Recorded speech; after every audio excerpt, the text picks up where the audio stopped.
Hello, beautiful MILFs, and welcome back to another episode of the MILFs Who Pivot podcast, where the term MILF is short for Money Making Independent Lady Friends. I'm your host, Bianca Terry, and each week I'll either be interviewing or reading about amazing women who have pivoted in life to pursue their wildest dreams and wealth from a MILF's perspective. This podcast aims to motivate and encourage other MILFs to boldly explore uncharted paths towards a fresh and fabulous leveled up life. Hello, everyone. In the guest chair with me today, I have Miss Francine Juhlin, also known as the Warrior Princess of Personal Change. Whether you're aiming for a career leap, on a health journey, or undergoing a profound personal evolution, Francine Juhlin is here to propel you toward your aspirations. As a dynamic springboard, she offers the guidance and inspiration essential for making life altering changes. Francine has dedicated herself as someone who helps adults unlock their potential for personal growth and self discovery and is branching out to help children find their confidence to live life authentically. Her mission is to build strong children today so we don't have to fix broken adults later. I love that. With 30 years of experience as an aircraft electrician in the Navy, Army, government contracting, and civil service, she brings a unique perspective to her work. After retiring from her first career and settling in Jacksonville, Florida, Francine has become an author, speaker, and coach who shares tools of transformation. Drawing from her expertise in industrial and corporate change management, Francine now guides individuals on their paths to success. What a wonderful bio. Welcome, Francine. Hello. Hi. It's a joy to meet you and have you as a guest on the show. I found Thank a you. lot of interesting things in your bio that I want to cover. So let's get started. Thank you for having me, Bianca. Thank you. Yes, absolutely. Let's talk about life before your pivot. And I'm assuming that's when you were in the military. What inspired you to even get into the military, and what were you doing before that? Before I joined the military, I was a 17-year-old high school graduate trying to go to college full time. And I was working full time in a hardware store as a head cashier. And I am and always have been an overachiever. When I found out that I could not get a promotion till I was 23 years old, that would have been 5 years, I had to start looking for something else because I couldn't stay stagnant like that. And going to school full time, working full time for a 17-year-old was a little difficult. Well, I had this, he was like a big brother. He kind of adopted our family when we were younger, and he's a year older than I am. And he joined the Navy. And every weekend, he would bring his friends over to our house to meet my sister and me. And they all said, "You need something to do, join the Navy." I said, "Why not?" I got an education and got paid to travel the world. It was an amazing adventure. And how long were you in the Navy? I was in the Navy for 10 years. I got out, got my degree in electronics, and then I decided to join the Army National Guard to try something different. What was that like? Because I didn't even know that you could join two separate branches or division of the military. I don't know what they classify it as.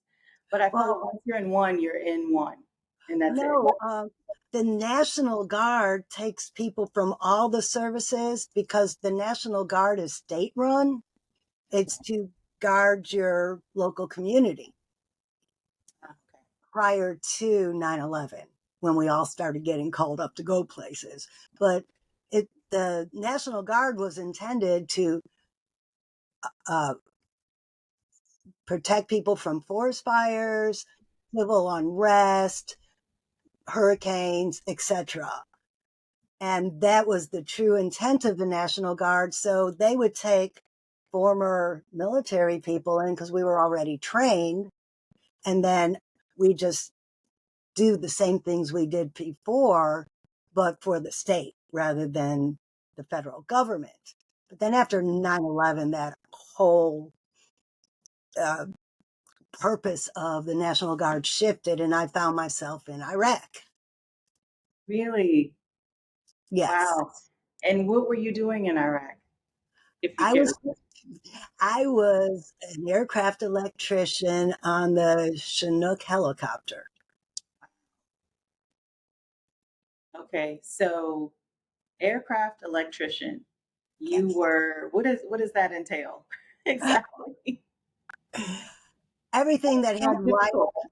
everything that had wires running to it. Oh my gosh. Yeah, And you did that for how 33 many? years. 33? 33, yes, because in addition, the National Guard was a part-time job. So in addition to that, I worked for a government contractor working on the Navy jets that the student pilots used. Oh, okay. So I would maintain the aircraft the students flew. And that's when I got to go on the flight deck of an aircraft carrier with student pilots. Wow. And did you ever learn to fly? Well, I was allowed to, but I never really learned how. Every now and then, if we were up in the air, pilots, hey, come sit in my seat, test this out. It's just one of the perks of being able to fly with an air crew sometimes. I don't know if they still do that. That was back in the 1980s. Things are a lot different now. Yeah, true. So after 33 years, or you're coming up on your 33-year mark, what inspired you to do something different? How were you feeling at that time? Were you thinking of retirement? What was the next step? I wouldn't say it was inspiration, it was more like desperation. The arthritis took my hands, so I was no longer to use the hand tools to do the job I loved. Mhm. And I was very fortunate. I was given a desk job in the security department. Okay. This girl does not belong behind a desk, not at all. I And can I, imagine the adjustment after yeah, working on airplanes and going to a desk. it, Absolutely. and this was after Iraq, so I was still adjusting to coming home from the war zone, and there was a lot of emotional things I was going through because I was part of a family like situation, and I had a bunch of big brothers and a couple kids I called my boys. And then when we came home, none of them were allowed to associate with me anymore because their wives were jealous. Oh no. So I lost this whole group of people who understood what I went through. They had each other, but I was looking for a new identity. Well, Mhm. I found my husband, but it still wasn't the same as having that emotional support of the people who were there with me. But I was married and my husband supported me. But because if you don't feel it, you don't heal it. And I try to stuff all those emotions in, I became ill. But instead of trying to become healthy, I took pills, I drank wine to cover up the emotional upset. I took more pills because you know how it is. The pills cause side effects. So you take another pill to counteract this. I'm taking hands full of pills until the point my liver was shutting down. And Mm. that is when I got it was a complete and total emotional and physical upheaval in my life. And that is when I decided to make a change to save my life. And, Um, so go ahead. I was just going to ask if we could stop right there for a sec and Sure. discuss that physical and emotional upheaval. If you care to share, what does that look like? And at I what point, like, did you get a message, or did you speak with someone and they told you, Francine, you need to make a change? Like, what happened during that time? well, number one, I was 100 pounds overweight. I walked with a limp. I could barely walk. And then, if that wasn't bad enough, I broke out into a full body rash. My family physician and the Veterans Administration doctor, neither one of them could figure out what was wrong with me. That's when I started doing research to figure out how to fix myself. Well, at the same point in time, I was angry and blaming everybody for everything wrong with my life. I was seriously unhappy. I had a Master of Business Administration degree, and I was making ID cards and doing fingerprints in a security office. I just felt totally underappreciated and undervalued. Right, right. So And I wanted to start my own business. I said, well, I could start my own business and then retire. So I hired a business coach and I hired an holistic health coach. and before we And get into the coaching, yeah, excuse me for one sec. I want to go back to the symptoms that you said you were feeling. Your body was telling you that you needed to change. Our bodies talk to us. They give us oh, all absolutely. kinds of messages. It's amazing.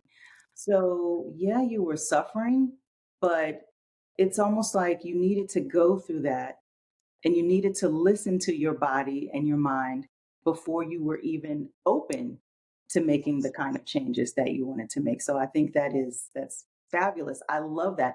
And I want our listeners to understand listen to your body, whatever Yes. symptoms, whatever sicknesses you're going through. 9 times out of 10, it's just a message that your body wants you to listen to. It tells you sometimes what it needs you to do. So we pay attention to our bodies more in addition to getting the medical care that we need. Um, I think that'll take us, farther than we could ever dream of.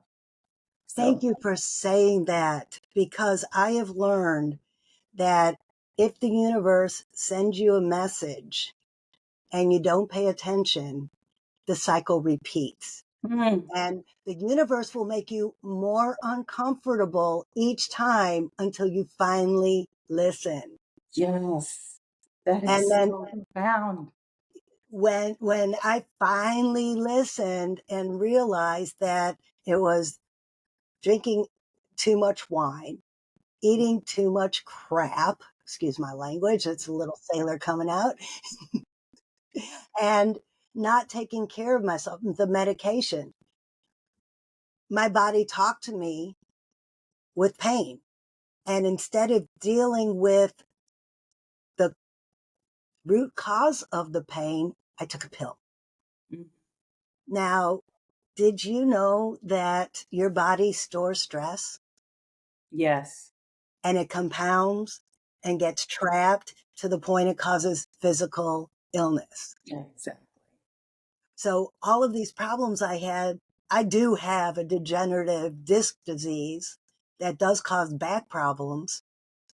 And I use that as an excuse to take medication and drink more because I was in pain and I needed relief. Right. I take no medication right now at all. I don't take any drugs. I don't drink. And I am still having back pain, but I manage my stress properly. Hmm. I don't have that stress compounding the issues anymore. Mm. To give you a little round of applause there. There you go, Francine. I will be 60 years old tomorrow, and I take Oh my goodness. I take no medication, and I have maintained 100-pound weight loss for 4 years. Oh my gosh, good for you and happy birthday in advance. Thank you. I hope you have something fun planned. I do. Oh, good, good, good. Okay, so let's go back to where you got the idea for your business and you hired a business coach. And did I hear you say a health and wellness coach as Yes. well? Okay. Yeah. I found essential oils and they helped me lose 20 pounds How? because it was more the aromatherapy changing my mindset, Okay. not like a diet pill kind of help, but it was the changing the way I process thoughts, Mm, relieving my stress, and not reaching for the comfort food. Just losing that 20 pounds. My whole life, I was an 8-year-old on Weight Watchers. I was overweight my whole life. And I'd always say, if I could just lose 20 pounds, I'd feel better. Well, guess what? I felt better, but it didn't fix all the other stuff that made me feel like my life was crap. right. But it was a start. And that's one thing I want everyone to understand. Baby steps. Mhm. If you can't do anything else but change the type of sugar you use in your coffee, that's a good first step. That's one of the first things I tell people to do. Change from regular sugar to monk fruit sugar. Okay. And it will start the process of feeling a little bit better because your body knows how to process the monk fruit. Your body does not know how to process the refined sugar. Mhm. Makes So sense. that starts clearing your liver a little bit. That stops your sugar spikes and prevents diabetes. So just that one little change will cause a snowball effect in other changes in your life. And once you feel that feeling of success, once you say, oh, you know what? It's been 3 weeks and this isn't bad, you're going to be motivated to make another Yeah. little change. Yeah. And That's how that to create a life full of intention. Little changes, exactly baby steps. baby steps, one little change, one little shift in the way you think. And the funny thing is, when I hired a business coach and a health coach, I never realized that they would both give me the same advice. I told you I was a little bit of an overachiever. Well, I'd spend my lunch break writing my book or researching or whatever I could to forward movement into my next chapter. Hmm. They both told me to get up from behind my desk and go take a walk. I'm like, who, me? I limp. I can barely get from here to the car. How am I supposed to take a walk? But since they both told me to do it, I did. I limped my butt downstairs, walked to the end of the block, walked back, huffing and puffing, back up the stairs, sat down. And you know what? I wasn't as stressed. The Hmm. rest of the afternoon was a little bit better. My attitude was improving. So each day I walked a little bit faster, a little bit farther, till eventually I was walking 2 miles during lunch Wow. and getting out into the wilderness and walking in nature, which, oh, that just totally changed everything. Connecting with nature always will. It is one of the most important things you can do for self care. Clearing your mind, um, you know, getting fresh air into your system. And it enables you to think. It's like, when you go through a mind declutter, that's when all of those great, powerful thoughts start coming in, which empower you to make even bigger changes in your life. So, Absolutely. is the walk the first thing that both of the coaches suggested that you do before, Yes. like, for example, your business coach is there to talk about business with you and coach you in that regard, but they started you on the walk first. Mindset. It was all about, both of them said that the mindset is key. And at that point in my life, I really didn't even understand the concept of mindset. Okay. So that's where I started finding videos on YouTube to listen to while I walked. about mindset to Okay. start figuring out what this was all about that they were both telling me to do. Mm-hmm. Now, the second thing that they both told me to do was to meditate. Who, me? I have all these thoughts running through my head. I can't count down. I'm not, If that's what meditation was, I wouldn't be doing it. Right. Did you know that my walks in nature were a form of meditation? Mm-hmm. Walking down to the river at lunchtime and watching the water, that's meditation. Connecting mind, body, spirit. Yeah. Yes, that is what meditation is. And I had a bad, like I said, I'm an overachiever. I had a bad habit of multitasking. So I'd be baking my husband cupcakes and I'd be listening to a book and wonder, thoughts running through my head about something else going on. Another form of meditation was stop all the other clutter and just bake the cupcakes and enjoy the process. That is one of the most difficult things to do, isn't It is. But once I started doing it, I when I was talking about it, I started feeling that tension. And when I said, just bake the cupcakes, I could feel that tension release. I need to make note of that. I am a mega multitasker. And I find myself doing that as well. Stop it, Bianca. Focus on this one thing. Let's just get through this. Just cut out all the noise. Yeah. And I still do multitask, but I do it in a different way now. I try to align my life so one action I take covers 3 or 4 different avenues. Oh, that's interesting. Can you give an example of that? How that? Absolutely. Absolutely. I'm a Toastmaster. Okay. My professional development is all in Toastmasters, leadership and communication skills. So when I write a speech that I'm going to give in a Toastmasters club, it's going to do a project in Toastmasters. It's going to have some benefit for my business. And it's also going to be some kind of personal or professional development. That's a great tip. I volunteered. I'm in district leadership. So I volunteered to be a division officer to continue practicing the leadership skills I learned last year as an area director. And I am the conference chair. I'm putting on a conference for about 300, 400 people. And the reason I did that is I could learn from the people who did it in the previous years how to do it so I could put on a conference like that for my business. Hmm. That's brilliant.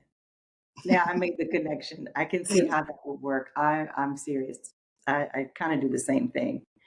So Francine, let's go back to your coaches. How long did you work with both of them before you? I know you were working on a book while working and working with Yes. your coaches, but how long was that process of working with them? And when you finished, at what stage were you in your with your business and your books?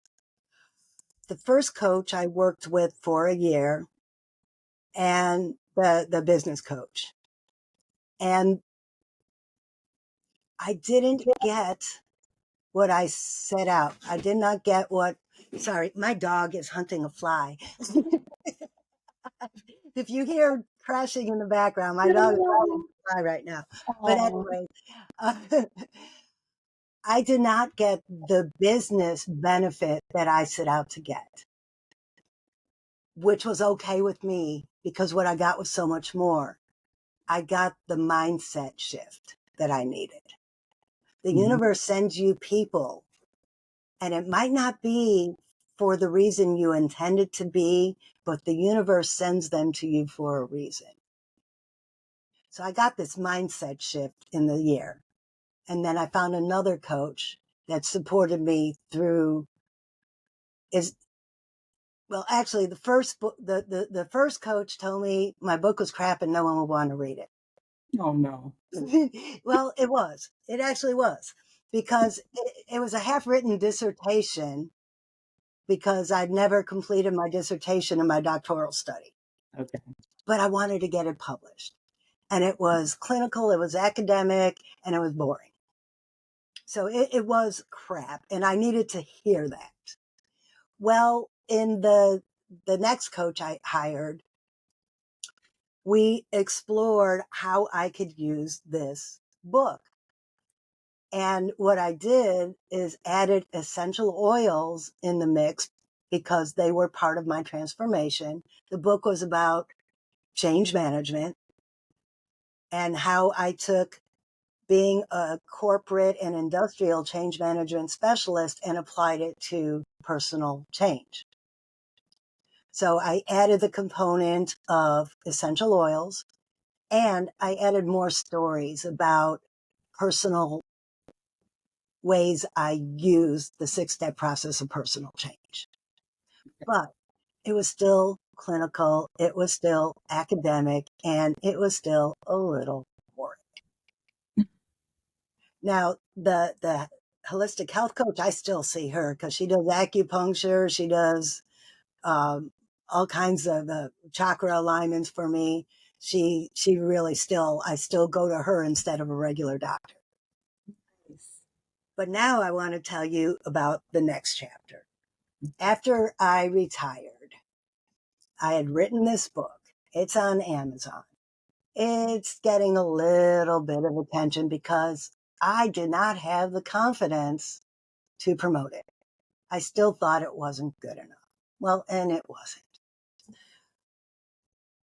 But I'm still deeply involved in meditation, learning new ways to meditate, finding people to introduce me to new methods of meditation.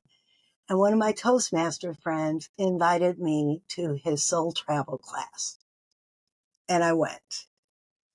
And that's where I met the kooky character in my children's book. Well, and the adult book that's out now. Okay. Charlie took us to another planet in this guided meditation.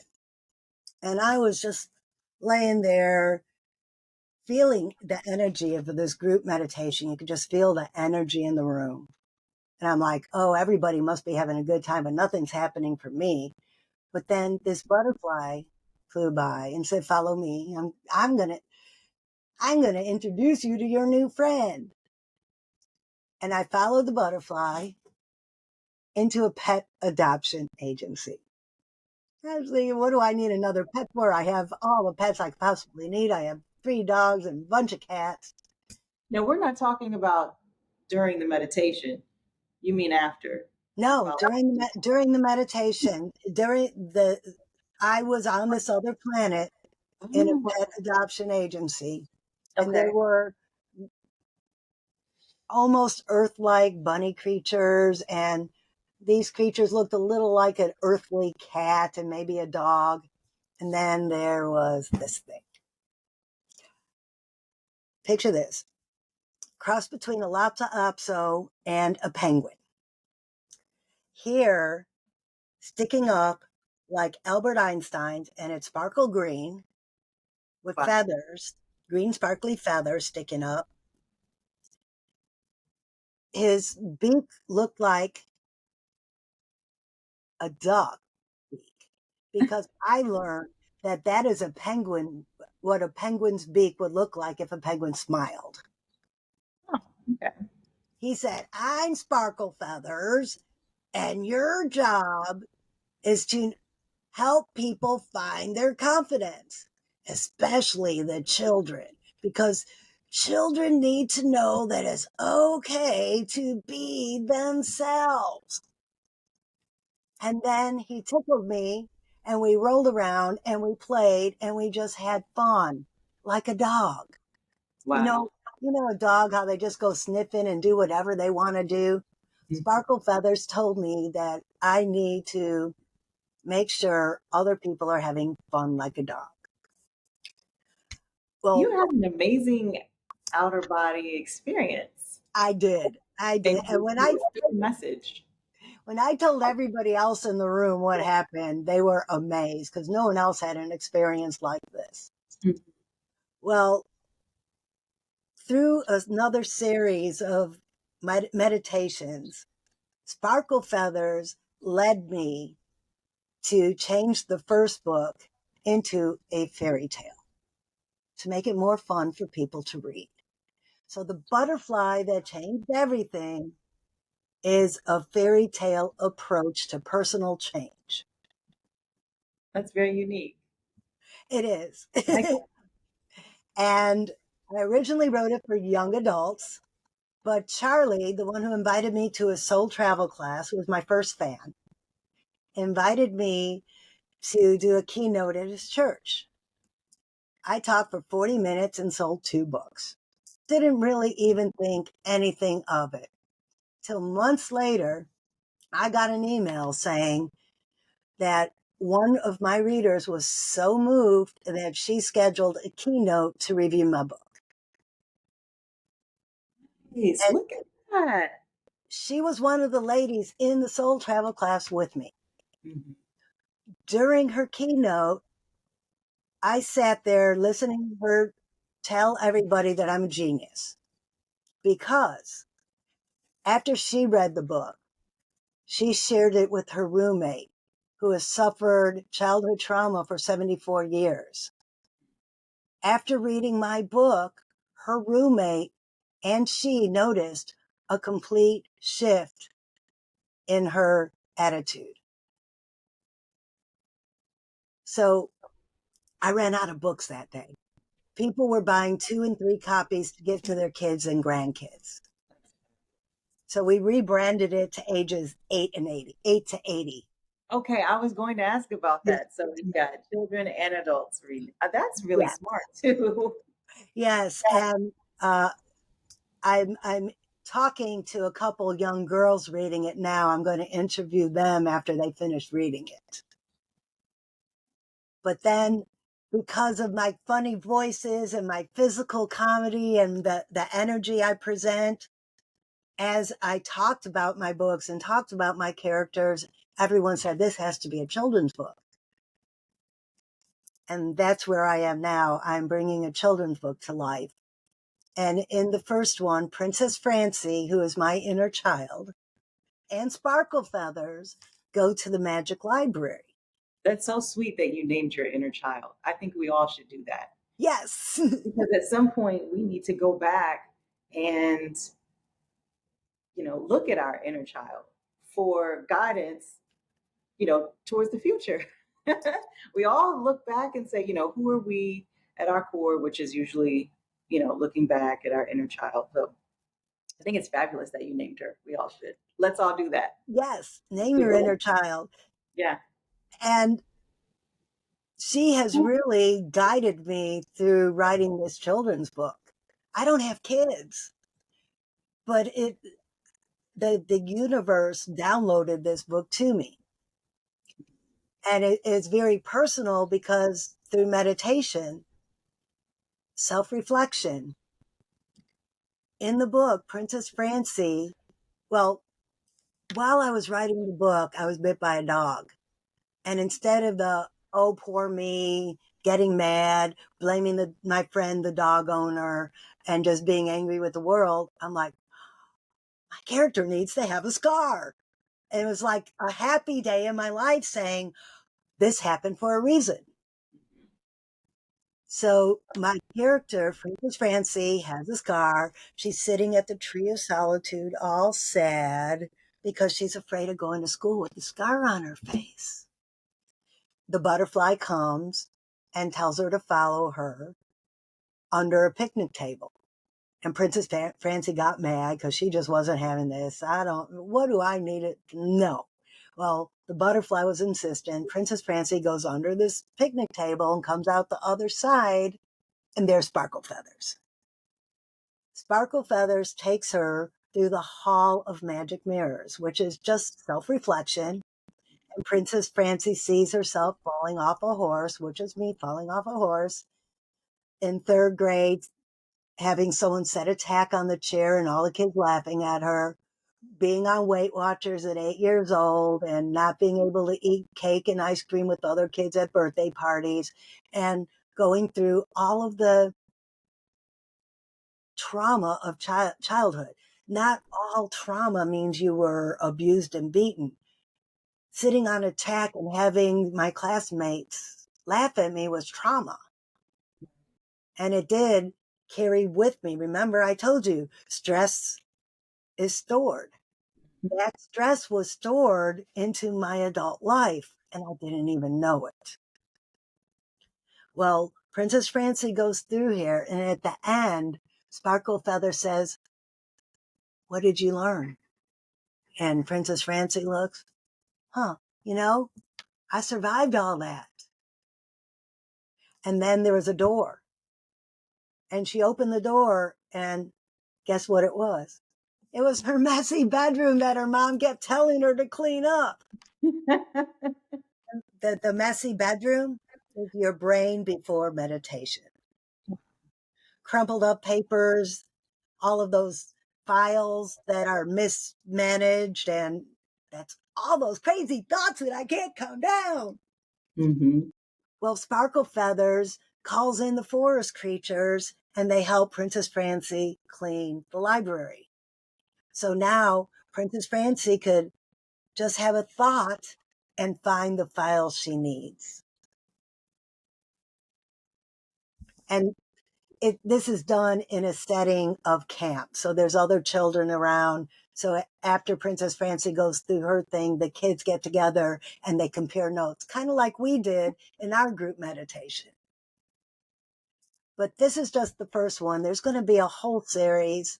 Each book is going to address some aspect of childhood, like getting glasses. An autistic boy wants to talk to me and help me write a book about growing up with autism. Mm-hmm. So each book will have some theme on why and how children can live authentically and be comfortable with themselves and be inclusive of others who are different. Mm-hmm. What a wonderful idea for a series. You know, your own journey has inspired you in such a natural way to write these books. Yes. So is the first one on its way to publishing? Where are you in that process? I am in the process of signing a contract with a new publisher. So that's, Okay. yes. Nice. So we'll look Yes. for that. That's wonderful. Yes. Now, at this point, when you started writing the children's book, had you already retired? Yes. I've been Okay. retired for almost 3 years now. This is my, I won't call it a new career because it's too fun to call it a career. It's not work, it's fun. But my new, well, I won't call it a chapter because it's still the same chapter. But the new fun I'm having is I'm starting a YouTube channel, Oh, okay. and it's called the Confidence Club for Kids. Sparkle Feathers and Princess Francie are going to have a show. Princess That's Francie, great. I'm going to dress up like Princess Francie, and it's going to be a membership program where parents could join or they could just watch it on YouTube. In the YouTube, I'm going to talk about the new members of the club by name, call out, and you're probably too young to remember Romper Room, but Miss Elizabeth on Romper Room used to do that. She used to call out all the people who have written her letters. So I'm going to Okay. call out the children who joined the club that week. Then Princess Francie and Sparkle Feathers are going to have some kind of an interaction, conversation of what the lesson of the day is about. Then Francie is going to do not a reading, but a skit from the book in my crazy physical comedy kind of way that kids would love. And then that's the YouTube part of it. And then I'm going to invite people to the membership club where there's going to be activities, games, contests, and prizes. Wow, I love it. I mean, this is fascinating. You have made a complete 360-degree turn, complete pivot, from your career in the military to now all of this light, free, and fun work that you're doing for and, with children at heart. So I love that. That's fabulous. For children of all ages.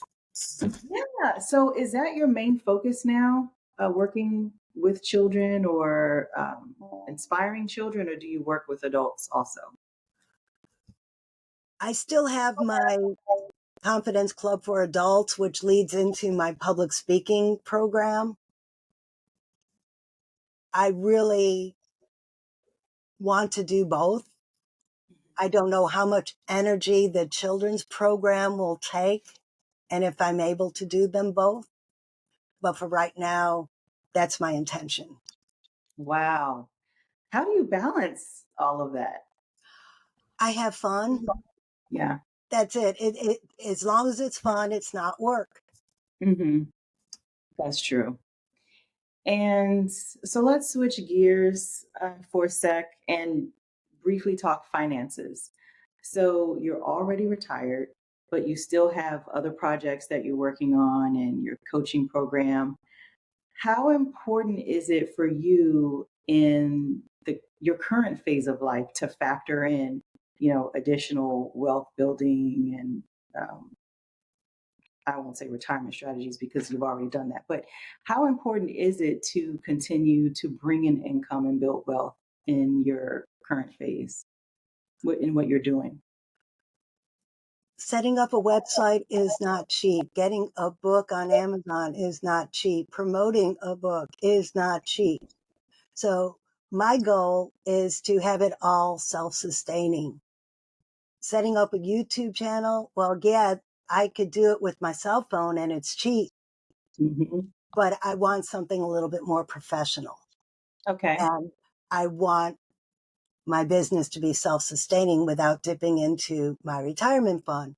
I'm Hmm. comfortable now and I want to stay that way. So I would like to be more comfortable, but I am just striving for self-sustaining right now. Right.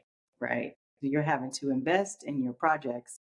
You want Yes, to see some kind of return, uh, exactly. and you should, and you will. I can see that.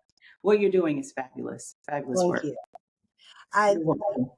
I had a vision of a card the color of the book cover with a wrap of sparkle feathers on it. I love your imagination. It's so bold and bright and childlike. Yeah, We can all aim to stay that way. I think some people get to a certain age and they're like, that stuff is for kids. I can't wear that. I can't do that. I don't want to see that. I don't want to go to these places. But no, it keeps you youthful. We should remain in touch with our childlike selves for as long as we can. It's a beautiful thing. I'd say 5, 6 years ago, I was a completely different person. Yeah. Yeah. So what do you do for just pure joy in your free time? I mean, your work sounds like fun and pure joy, but do you have any Exactly. hobbies and like what do you like to do for Okay. fun? My hobby is belly dancing. No way. Yes. It gets better and better with you. My hobby is belly dancing. I belong to a performing dance troupe. So whenever I have time to perform with them, I go to all the rehearsals and get ready for the show. We go do a show together. Oh my God. I've thought about belly dancing before. I need to catch up. It's the best exercise around and it helps align the chakras too. Wonderful. Anything else that you do for fun you want to share with our listeners? Video editing, I love doing that. No way. Yes, I love video editing because it's the creative juices That flowing. makes sense. Yeah. something that I'm learning now as a highly creative person. I used to say, "Oh, I'll never do editing. If I ever create something on video, I'm going to hire someone to do it for me. I don't want to touch it." After looking at a few software programs, but now I'm like, oh, I'd like to get better at it. Yeah. So we'll Well, see what that takes. I was a complete technophobe. At the beginning of the pandemic, I didn't even know what Zoom was. I didn't even have a computer. I had a computer, kind of, sorta, and Mhm. I didn't have a webcam. Oh, So I have learned so much since the pandemic, having to get online for Toastmasters, and that really opened up the world for me.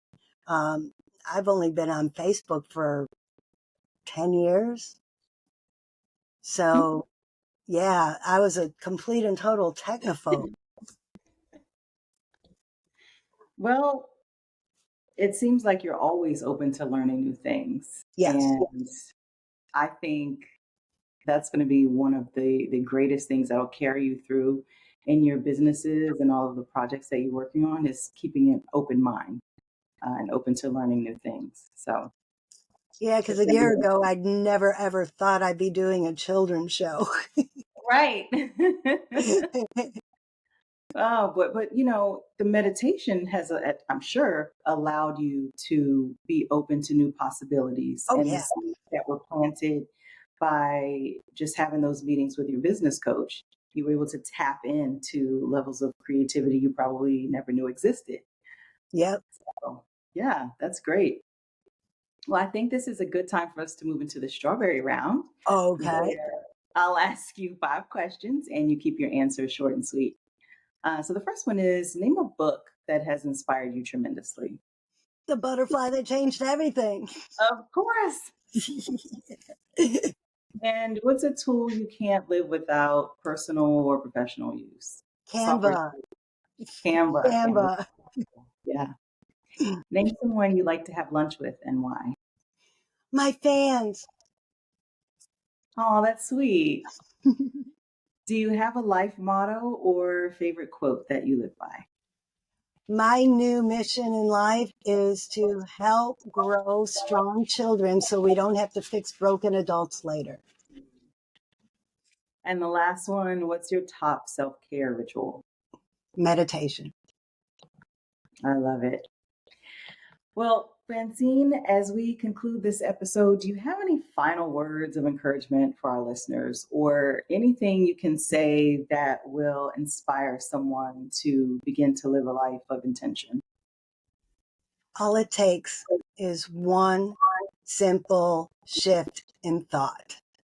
For me, the one simple shift in thought I made was, instead of eating to squash down my feelings, I ate for sustenance. Mm, That was love one simple thought it. that totally shifted the way I live my life. And it Absolutely. changed my health, and it changed everything else about the way I live, which, with every change you make in your life, you will see little changes in the lives of the people around you.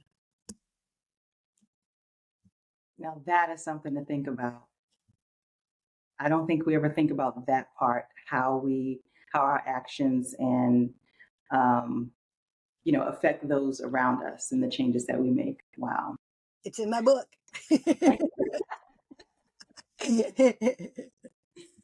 Well, Francine, it has been a pleasure. Thank you so much for joining me today. Thank you for having me, Bianca.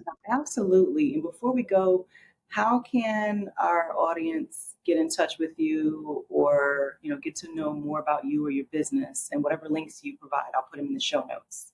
Yes, please follow me on Facebook, Francine Juhlin, right down here.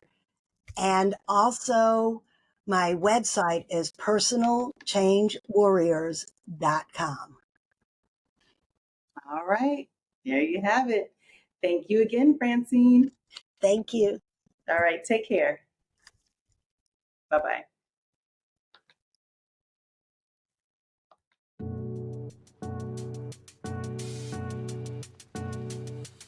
Thank you for tuning in to another exciting episode of the MILFs Who Pivot podcast. Please take a minute to leave a review and don't forget to follow the show, download the episodes, and share with the other MILFs in your life. Listen in on any of the major platforms, including Apple and Spotify, or watch our videos on YouTube. You can join the community on Facebook and Instagram at MILFs Who Pivot Podcast.